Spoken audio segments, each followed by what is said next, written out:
Separated from Kirkeaton to the east by first the Sir John Ramsden Canal and then the River Colne, Colnebridge was first mentioned as a settlement in the year 1533. Today little more than a very busy road junction, Colnebridge, which was partly situated in the township of Bradley, has a very rich history, and one of the few places whose population has actually decreased. Most of the mills and workmen's cottages, however, were lost some 20 years ago, already derelict in the 1960s. Unfortunately, historical accounts about the mills are few, but a number of interesting photographs depict an industrial complex along with houses that were occupied by a workforce dependent on the cotton trade for employment. The houses were cramped, but most notoriously were the landings, a large tenement block where deprivation was by today's standards unimaginable.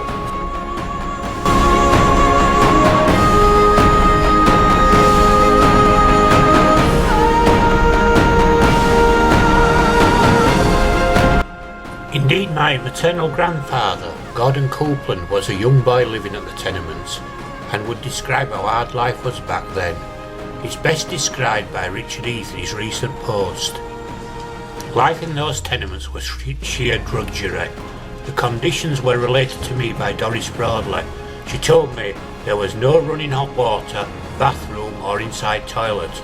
We had 2 coal fires to heat the entire house, one in the living room and the other in the bedroom. Washing facilities were limited to a stone sink, and for bathing a tin bath had to be filled with water that could be heated up with a boiler inside the range.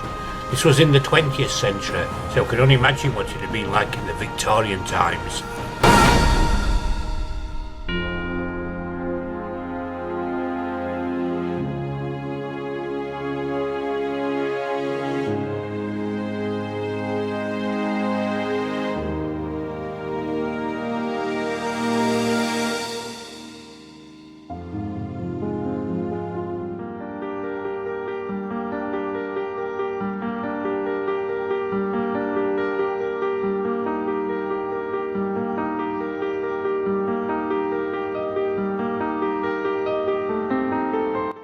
Little is known of the actual bridge over the Colne's early history. Undoubtedly a bridge existed here at an early date, probably erected by the monks of Fountains who had estates at Kirkeaton where they had a mill. The first bridge, like Cooper Bridge, would have been a wooden structure and was not replaced in stone until about 1650, again around the same time as the first stone Cooper Bridge.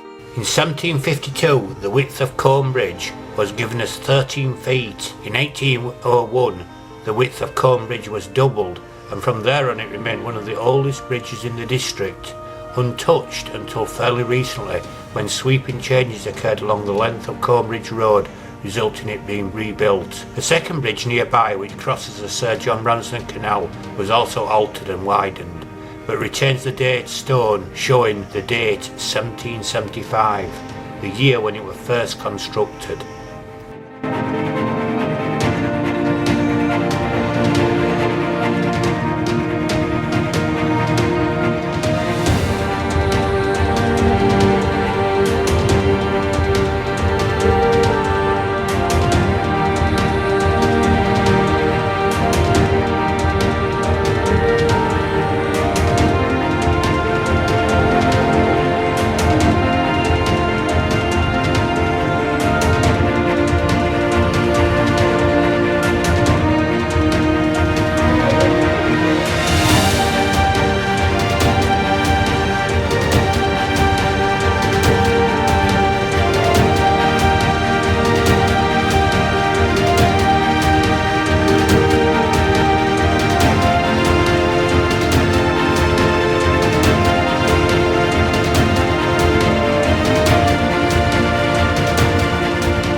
The settlement of Colnebridge stands today in the parish of Kirkeaton. However, part of it, somewhat confusingly, is given as being situated in the township of Bradley, and in the sale of Bradley Estates in 1829, Colnebridge House on Colnebridge Road is described as a mansion house with barn, stable and outbuildings, other offices, together with a very valuable and improved mills, now used as cotton mills. 25 cottages for workmen, together with farm and lands, was offered for sale as Lot 1. In that year it was under the occupancy of the Hay family at a rent of £600 per annum. Erected over 200 years ago in 1776, Colnebridge House was one of the few properties in the district with national historic connections. In former days, it was for a period the home of Thomas Atkinson, a significant figure in the Luddite area of the textile industry. Atkinson was a captain commandant of the Huddersfield Yeoman Cavalry, which fiercely opposed the Luddites and other insurgents, hell-bent on the destruction of the new machines of the day brought to help improve the textile industry.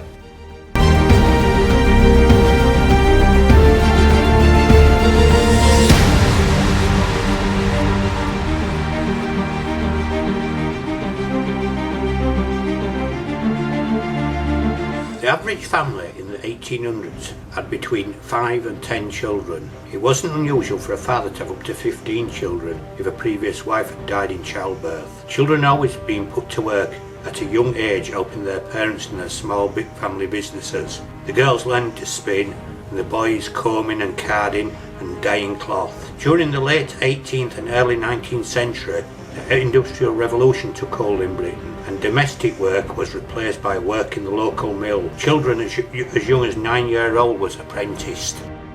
It is against this backdrop that comes an understanding why so many children were employed at the mills. On 14th of February 1818, there was a terrible tragedy at Colnebridge Mills, then owned by Atkinson, which did little to raise its esteem in the community. A fire which engulfed the mill premises burnt to death 17 child labourers who had been locked at the mill building to work there overnight unsupervised. Unfortunately, when the alarm was raised, the key could not be found and all perished. They are buried at the churchyard at Kirkeaton, where a memorial stands. Interestingly, and perhaps not surprisingly, no blame was attached to Thomas Atkinson himself or his mill managers. Thomas Atkinson's tenancy at Colnebridge House came to an end around 1820, and this coincided with his eventual downfall and eventual bankruptcy and subsequent disgrace. Atkinson was followed into Colnebridge House by Thomas A and his family. A was a member of a prominent local family who owned a number of the larger houses in Bradley during the 19th century. He also took occupancy of Colnebridge Mills. It was while the Hay family held Colnebridge House that their daughter Elizabeth was born, who achieved some minor eminence as a Victorian poet.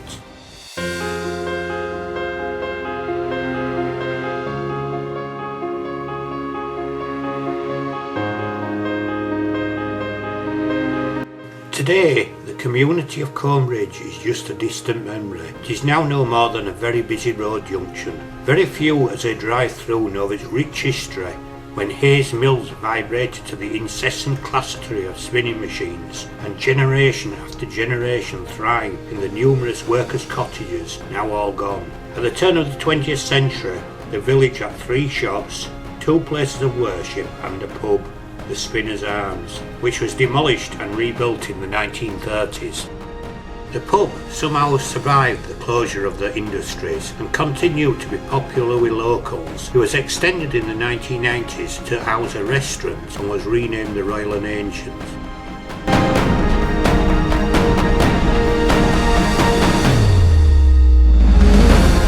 As a youngster, I remember walking to my grandparents' house at Battyford and remember the cricket field on a Sunday afternoon and the whippet racing.